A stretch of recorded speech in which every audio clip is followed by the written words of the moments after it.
Liver cirrhosis ক্যান্সারে আক্রান্ত police inspector Zahiruddin Mohammad Taimur Ali বাঁচার আশায় তাকিয়ে আছেন মানুষের সহমর্মিতার দিকে। জরুরি লিভার ট্রান্সপ্লান্টই এখন তার একমাত্র ভরসা। পুলিশ ইন্সপেক্টর জহিরউদ্দিন মোহাম্মদ তৈমুর আলীকে নিয়ে বাংলাদেশ প্রতিদিনে গত ২৮ এপ্রিল প্রকাশিত একটি প্রতিবেদনের পর দেশ জুড়ে সহমর্মিতার ঢেউ নেমে আসে।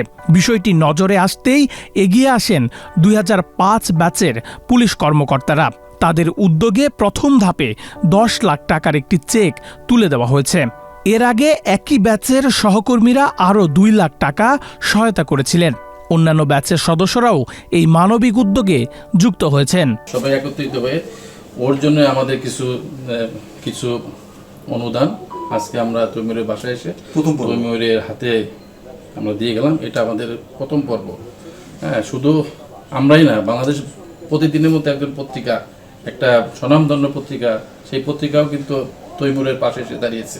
আমাদের ২০০৫ ব্যাচের পক্ষ থেকে বাংলাদেশ প্রতিদিন পত্রিকাকে আমরা আন্তরিকভাবে ধন্যবাদ জানাই। আমাদের ব্যাচের সকল ক্ষেত্রে অবশ্যই ধন্যবাদ জানাচ্ছি, এবং সাথে যারা আমাদের অন্যান্য ব্যাচের বিভিন্ন ব্যাচের পক্ষ থেকেও আমাদের তৈমুরের জন্য, কারণ তৈমুর খুব ভালো ছিল এবং তৈমুরকে সবাই ভালোবাসে।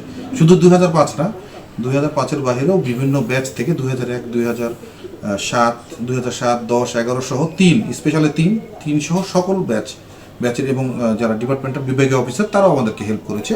সহকর্মীদের পাশে পেয়ে কৃতজ্ঞতা জানিয়েছেন তৈমুর আলী।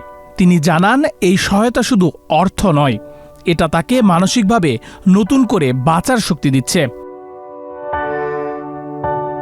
তবে এখনও অনেকটা পথ বাকি। তার চিকিৎসার জন্য প্রয়োজন প্রায় ৭০ লাখ টাকা। কিছু অর্থ জোগাড় হলেও এখনও বড় অঙ্কের অর্থের প্রয়োজন রয়েছে।